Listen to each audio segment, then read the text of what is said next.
Әдәби тапшыруыбызны башлыйбыз. Хөрмәтле радио тыңлаучылар, хәзер без сезнең игътибарга язучы Кыям Миңлебаевның бөек рәссам сынчыбыз Бакый Урманчыга багышланган Бакый дигән әсәреннән бер үзек тәкъдим итәбез. Ул Айрат Арслан укуында яңгырый.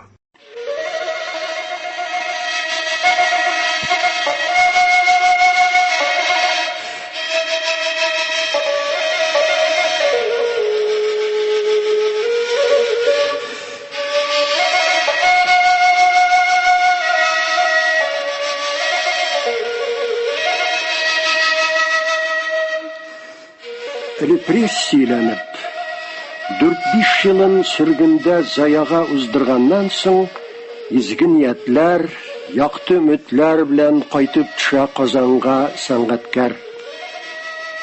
Ул чагында инде әтиләре вафат булып өлгергән, туганнары гүя шар кышлар, кайсы кай тарафларга очып киткән, монда бер Сафия гына торып калган иде. Ике абыйсы кулга алынганнан соң, күргән кичергәннәрен Сафия елый-елый сөйләде. Аның ире дә ачык чырайлы кеше булып чыкты. 2 яшьлек буйчан малайлары дәү абыйсының кулыннан төшмәде. Шулай итеп, Габделбакый сеңелләрендә кунак булды. Элекләре үз өйләрендә яратып ашаган ризыкларга тиенде. Ичмаса бер күңелләре булганчы сеңелкәе белән сөйләште дә серләште. Иртәгесен Габделбакый шәһәр буйлап йөрергә дип чыгып китә. Бакчаларны карап йөри, элек үзе таптаган урамнарны җәяүләп кенә әйләнә. Юк, этюд мазар өчен сюжет эзләми сәнгатькәр. Әлегә булай гына йөри. Әмма шулай кулны кесәгә тыгып йөри торгач, bir zaman Кремль янына барып чыкканын абайлап ала. Кремльнең деварларын күрергәме? Сөембикә манарасының гүзәллегенә сокланыргамы? Юк, аларны күреп сокланыр өчен түгел. Һич юк. Хәер, аларны күрү зыян итми инде түгел. Әмма бүген күңелне кытыклап тынгы бирмәгән нәрсә музей иде, әлбәттә. Әле бер сәгать элек кенә сәнгатькәр моның шулай икәнен тәгаен белсә дә, башын диванага салып акрын гына атлау ягын карады. Ул чагында әле музей сүзен авыз ачып әйтмәскә мөмкин иде. Ә менә хәзер музейның имән ишеге төбенә килеп җиткәч, диварына килеп төртелгәч, тәртәңне кирегә бора алмыйсың. Максатыңны аермачык әйтергә туры килә. Имән ишекне ачып эшкә үтми хәлең юк. Әллә ни зур өмет багламасаң да, сорашу, белешү бердән бер юл. Кем белә бит? Кем белә? Берәр караңгы почмакта, баскыч астында мазарда элекке берәр эшең аунап ятса, һич югы адашып калган булса. Хай, ни әйттең иде дә бит? Гәрчә сабан туенда көрәшкән чакларын онытмаган, хәле дарманы булса да, көч хәл белән генә ача Габделбакый әлеге имән ишекне. Бисмилланы әйтә генә, тәти аягы белән атлап керә ул музей бинасына. Кергәч тәле беравык туктап хәл ала. Башын күтәреп диварларга, мәрмәр баскычларга күз сала. Шул баскычтан кыюсыз гына югарга атлый. Анда ул ашыкмыйча гына залдан залга һәммә нәрсәне карап йөри. Кичтеки генә үзгәрешне дә сизә, яңа экспонатларны абайлап ала. Шулай акрын-акрын бара торгач, рәссам иң түрдәге киң вә озын залга якынлаша. Йөрәге бер дә урынында түгел, дөп-дөп тибә. Күкрәк читлеген җимереп ватып чыгарга җыенгандай маташа. Акыл белән эш йөрткәндә ул үзенең әсәрләрен күрергә һич өметләнми. Фақат залга аяк басып, киң вә биек диварда аларның эленеп торган урыннарына гына күз салып чыгарга ниятли. Башын аска иеп кенә түрдәге сәнгать залына уза рәссам. Hey, бар иде бит бай шаклар, кісә тулы борчаклар дигәндәй, 2-3 көннең берендә менә шушында килеп, иркенләп йөргән заманалар. Аның әсәрләре диварда юк. Биек вә киң диварда аларга урын калмаган әлбәттә. Ни хәл итәсең бит? Кеше үзе өмет итә, замана тәкъдир итә. Әнә Фешин белән Тимофеевның гүзәл киндерләренә тимәгәннәр, элек элгән көе тора бирәләр. Гүя вакытның аларга тәэсире бөтенләй дә юк. Ә менә алар белән янәшә генә иң мактаулы урыннарда эленеп торган сепаратор янында картинасындагы кызыл күлмәкле уңган хатын да, сары күлмәкле кыз да, һич югы Бикбулатов картның портреты да күренми. Алар урынында бөтенләй бүтән яңа картиналар. Һәммәсе дә сәләтсез түгел икән булай үзе. Әнә ич берәүе хайран ипле генә күренә. Гади генә сюжетны шулай башкарып чыккач, ярый инде ул авторның киләчәге өметле дигән сүз. Әнә шул рәвешле үзенең хезмәтләре вайран ителүенә тәмам инанып, авыр булса да сабыр гына шушы казаны күтәреп, күңел төшенкелеге белән гамсыз генә бернинди нәрсәгә юньләп карамыйча гына зур залны урап чыкты Габделбакый.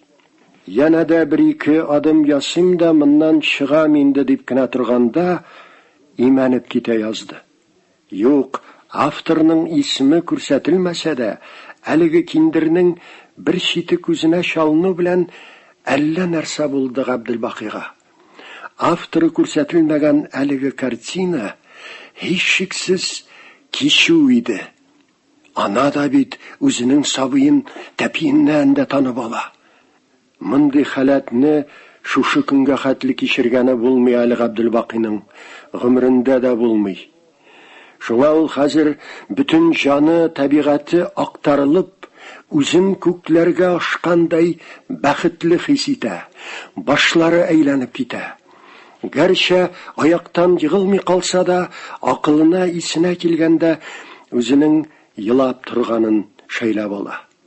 Әйе, үзе моннан 6-7 ел элек дәртләнеп иҗат иткән, сәнгатькәрләр һәммәсе дә камил дип тапкан, ничә елдан бирле күрергә зар интизар булып тоткынлыкта яшәгән, әле менә күреп, түбәсе тәмам күккә тигән картинасы алдында күз яшьләр түгеп елап тора икән лабаса.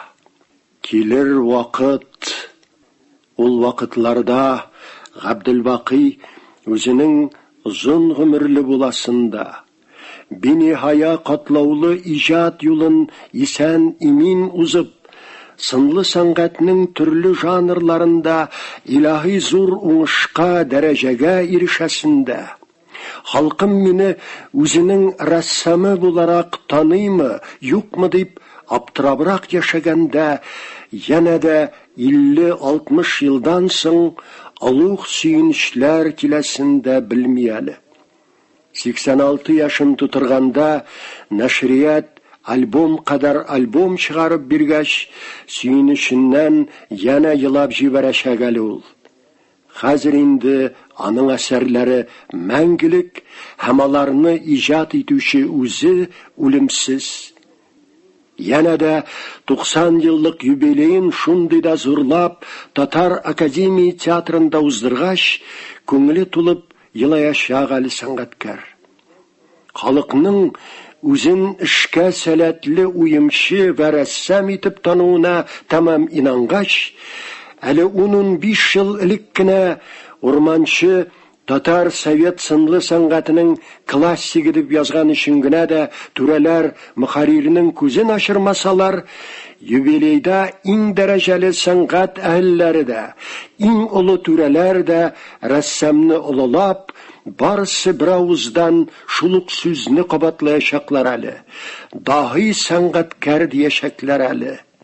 Килер вакыт, хәзергә 30-нчы еллар гына.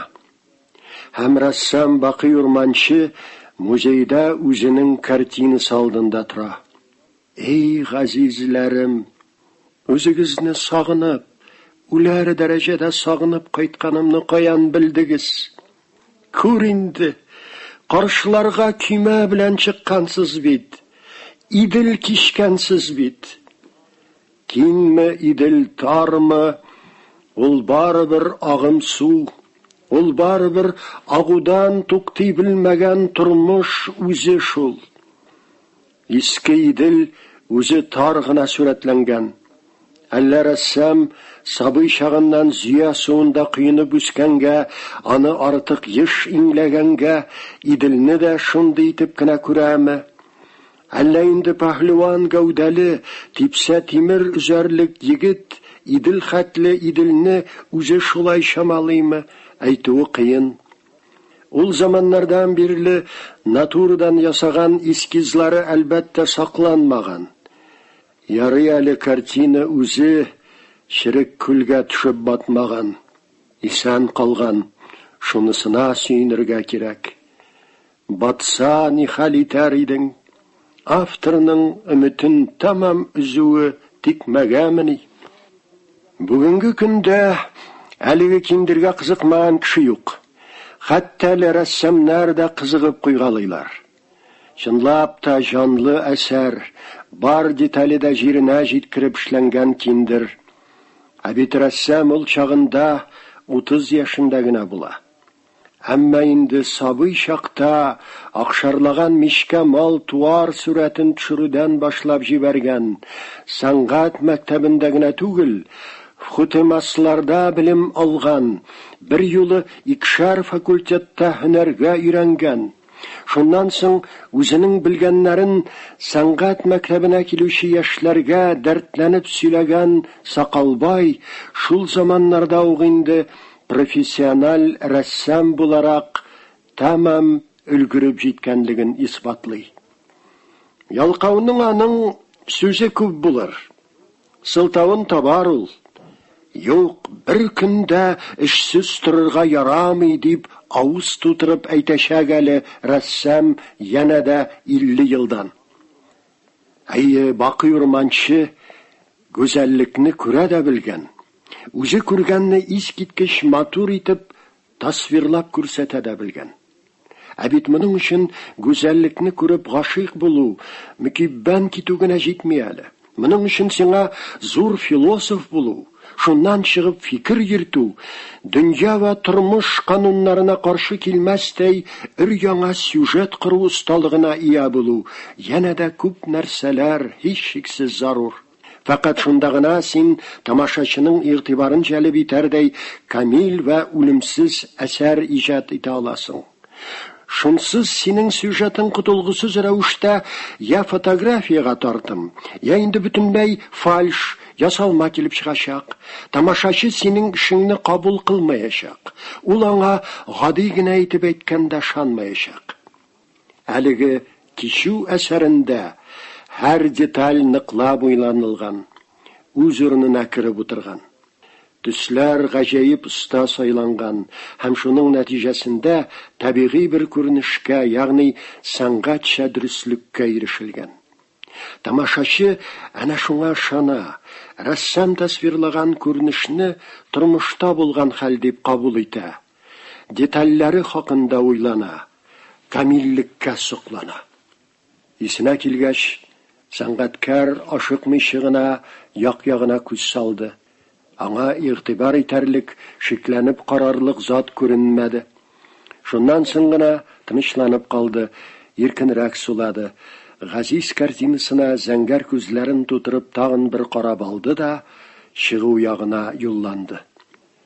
Ул көнне өстенә тау хәтле бәхет ишелеп төшкәч, Габделбакый берәр кешегә сүз кушарлык, музейда эшләүчеләрне күреп, алардан башка киндерләрнең хәлен, язмышын сорашыр, белешер хәлдә түгел иде әле. Сөенечен тизрәк өйгә алып кайту һәм сеңлесенә сөйләп бирүдән гайре берни дә килмәде аның башына. Язмыштан һәр чак яманлыклар гына күреп өйрәнгән рәссам шатлыкны күтәрә алмады. Күңеле йомшарды, таштай каткан бәгыре балавыздай ириде, күзенә яшьләр килде. Икенче көнне исә тәртәне туп-туры музейга юнәлдерде. Бер дә кыек юллардан бармады, үзен-үзе алдап маташмады. Хәер, моның кирәге дә калмаган иде инде. Музейның авыр иман ишеген җиңел генә ачып керү белән, ишек төбен саклаучы хатынга баш иеп сәлам бирде дә, тиз-тиз атлап, 3-4 басманы бер итеп, киң мәрмәр баскычтан югаргы катка менеп китте. Габделбакый киндергә хайран ипле салынган буяуның контраст китереп чыгаруына соклануын яшермичә, бөтенләй яңа, чит кеше язган әсәргә юлыккандай, мөкиббән китеп озаклап карап торды. Ераграк китеп тә, якыннанрак та, уңнан да, сулдан да карады. Кимә белән идел кишәргә җыенучы каһарманнарына сүз кушты, әңгәмә курып җибәрде. Тәмам күңеле булганчы сөйләшкәннән соң гына, иртән-иртүк уйлап куйганча, музейның директорын эзләп китте. Үзгә кеше, бөтенләй күз күрмәгән абзый утыра иде кабинетта. Рәссам гадәтенчә сүзне ерактан башлады. Гыйбрәтле бер мәзәк хәл сөйләп түрәне көлдерде. Шуннан соң гына үзенең кем икәнлеген, әле менә сеңелләренә кунакка килгәч тә, музейга сугылмыйча кала алмаганын, яңа экспозицияны бик ошатуын, рәсем сәнгате залында үзенең дә бер әсәрен күреп хайран калганын сөйләп җибәрде. Иң ахырдан, минем бит сездә яна 3-4 картинам булырга тиеш. Аларның язмышы ничегрәк икән дип кызыксынды. Әңгәмәдән ихлас канагат директор, ул сынлы сәнгать белән Алевтина Евлампиевна шөгыльләнә. Мин үзем бөтенесен өлгерә алмыйм. Хуҗалык эшләре аяктан яга. Аның белән киңәшеп карыйк әле, дип зарланып алды. Бүлек мөдирен телефоннан дәшеп алды. Кыска чәчен сарга буяган өлкән яшьләрдәге ханым урманчыны бер күрүдә танып алды. Бик мөлаем елмаеп, йомшак кулын сузды. Иске дустыбыз икән ич, дип рәссамның күңелен үсендереп җибәрде. Әйдәгез, безнең бүлеккә рәхим итегез. Директорда эшегез беткән булса, алып чыгыйм үзегезне, дип тәстәде. Рәссам өстәл аша сузылып, хуҗаның кулын каты итеп кысты, рәхмәтен әйтте дә ханымга ярды.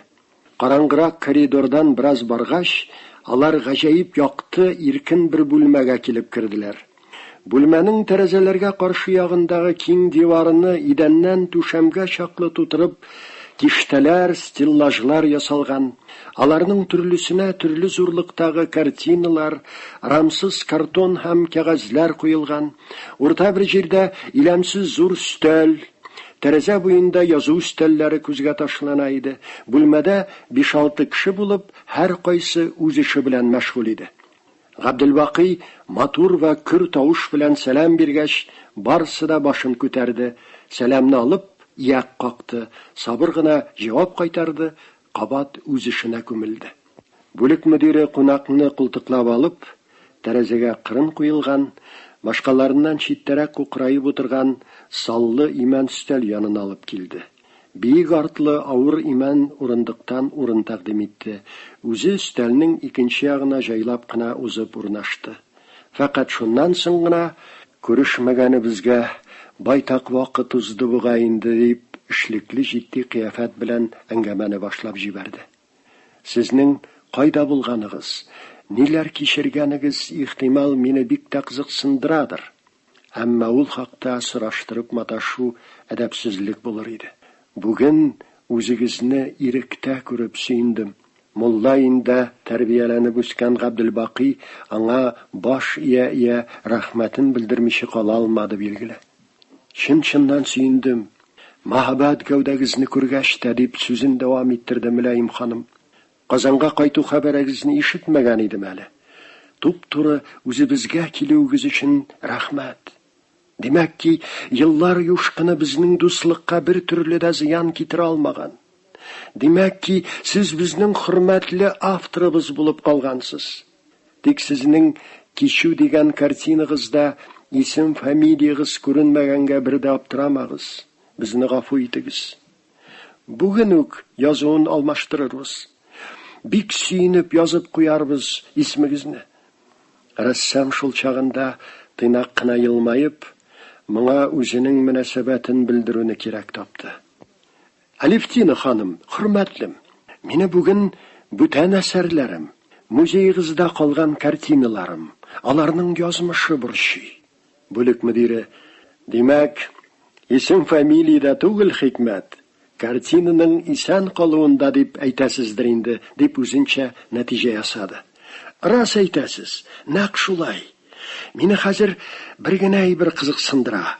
Музей сатып алган башка әсәрләремнең язмышы ничегрәк икән, дип рәссам күңел түрендә яткан борчуны әйтеп салды.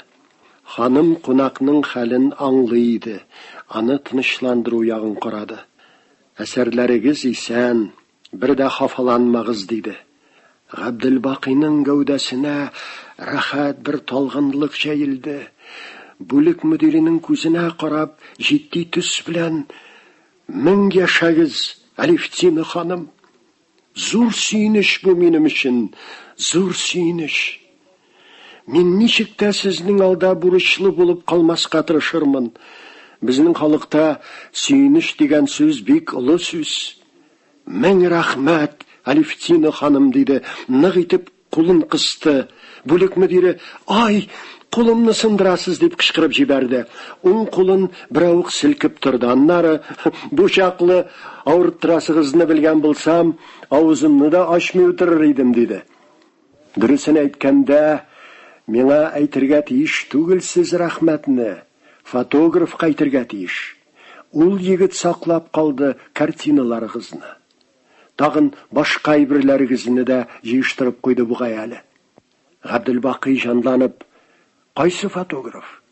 Алар шәү иде шикелле, хәтерем алдамаса", диде һәм җавап көтеп ханымның күзләренә текәлде. "Әйе, шәү иделәр. Хәтерегез әйбәт, күз тимәсен. Мөхәммәд Шә дигәнен хәтерлисезме? Әнә шул егет йөрде сезне кулга алган көннәрдә. Бигрәк тәвәккәл булып чыкты ул егет. Хәзер кайда соң ул үзе? Күрәсе иде бит аны. 2 көн элек Свияжскийга эш белән киткән иде. Бүген кайтырга тиеш иде, нишләптер күренми әле". Беләгендәге ярыйсы ук зур хан заманыннан калган сәгатенә күз салып алды да ханым үзенең кунагына: "Бүген көтүдән мәгънә чыкмас ахыры. Сез аны иртәгә күреп сөйләшерсез. Ә хәзер әйдәгез, әсәрләрегезне күрсәтим", дип урыныннан кузгалды.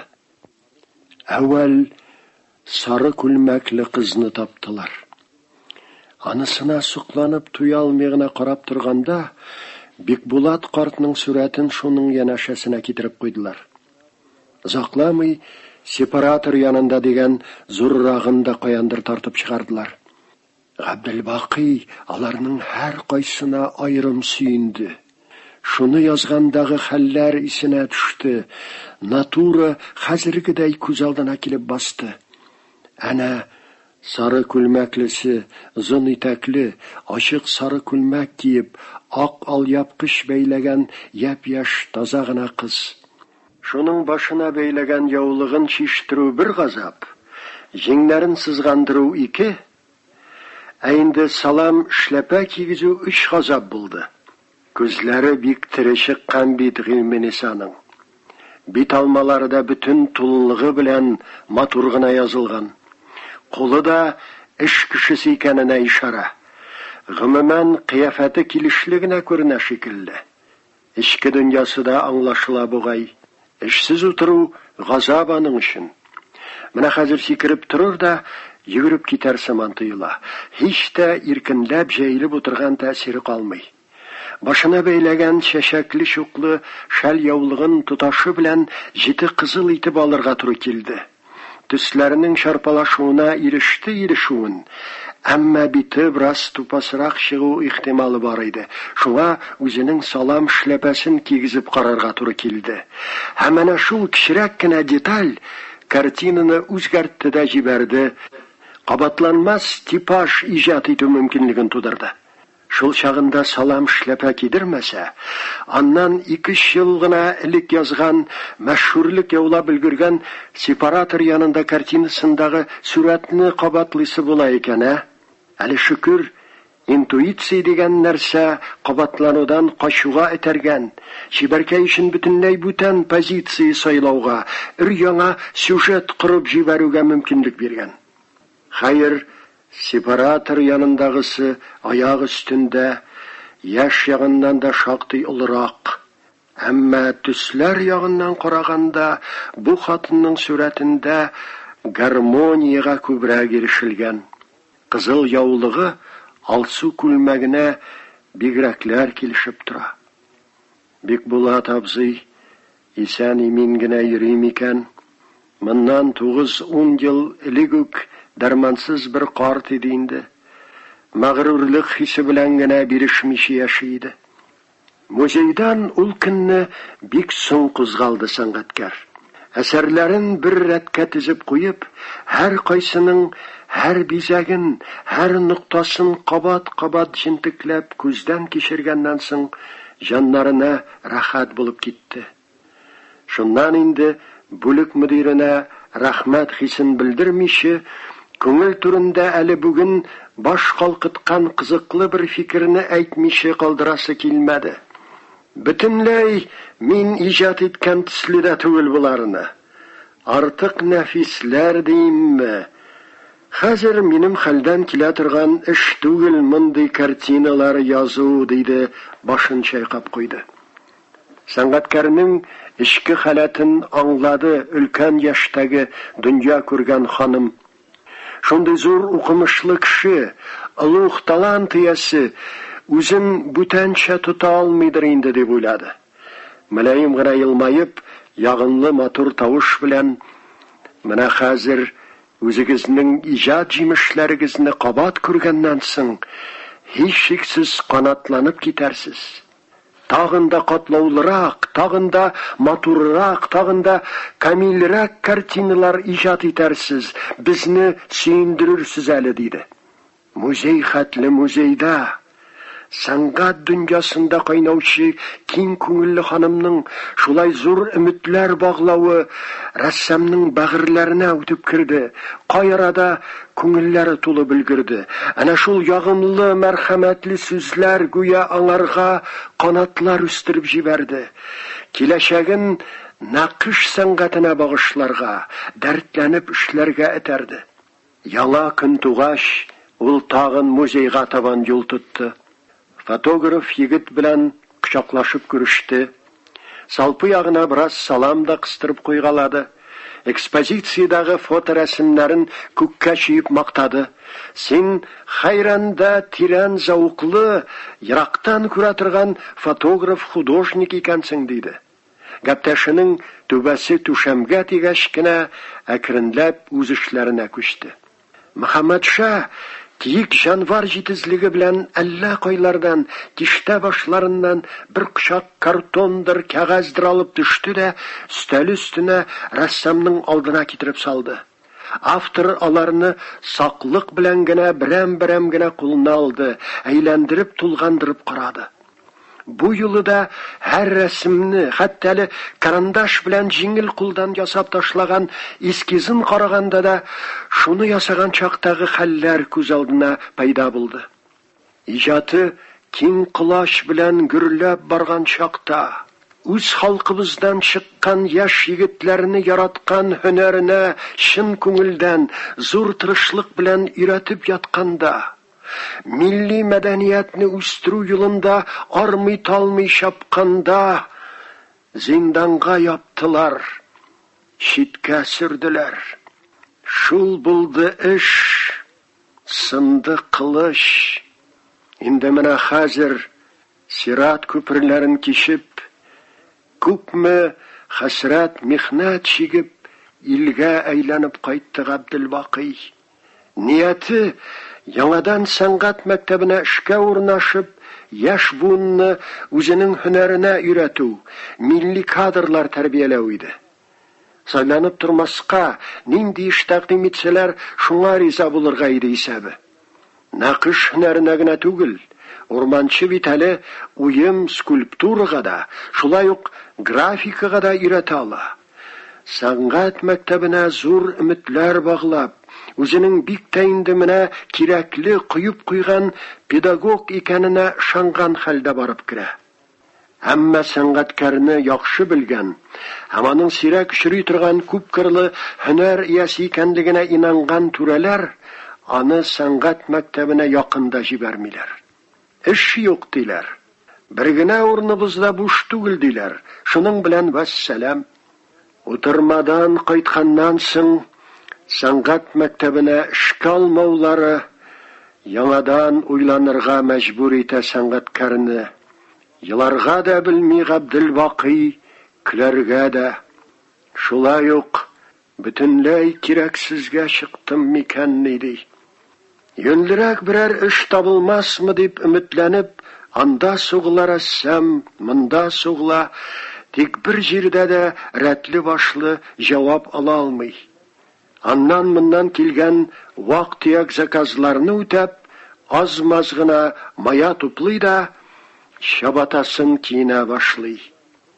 Кулларыннан берни килмәгән, эшләре тулы хөсетлек вә явызлык саклаган бу бәндәләр үземне янә мәсхәрә итмәгәйләре, бинахак рәнҗетмәгәйләре, башымны кабат ашамагайлары дип, Казаннан китү ягын карый. Шуннан ул башкалага барып урнаша, ныгытып эшкә ябыша.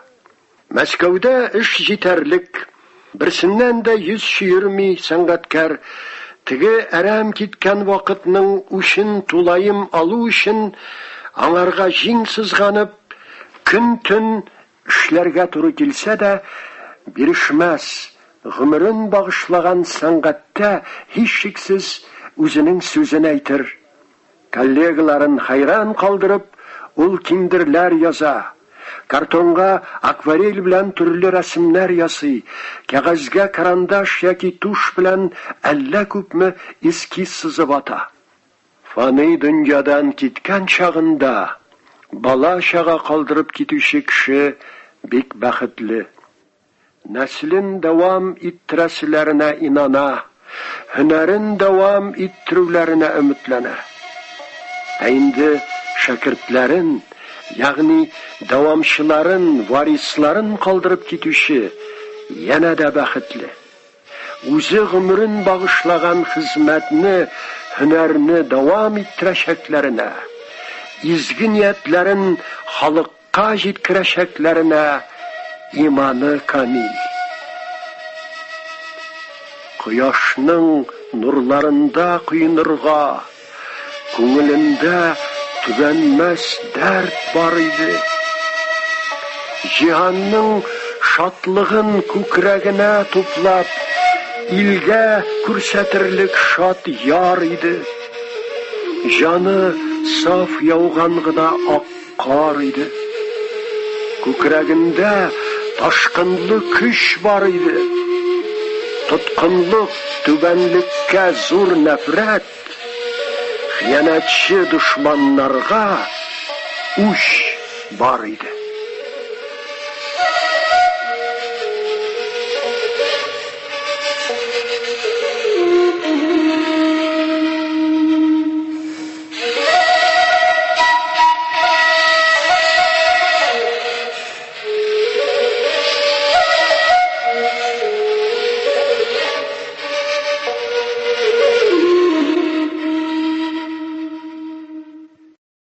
Сез язучы Кыям Миңлебаевның бөек рәссам сынчыбыз Бакый Урманчыга багышланган Бакый дигән әсәреннән үзек тыңладыгыз. Әсәр Айрат Арслан укуында яңгырады. Әдәби тапшыруыбыз әлегә шушының белән тәмам.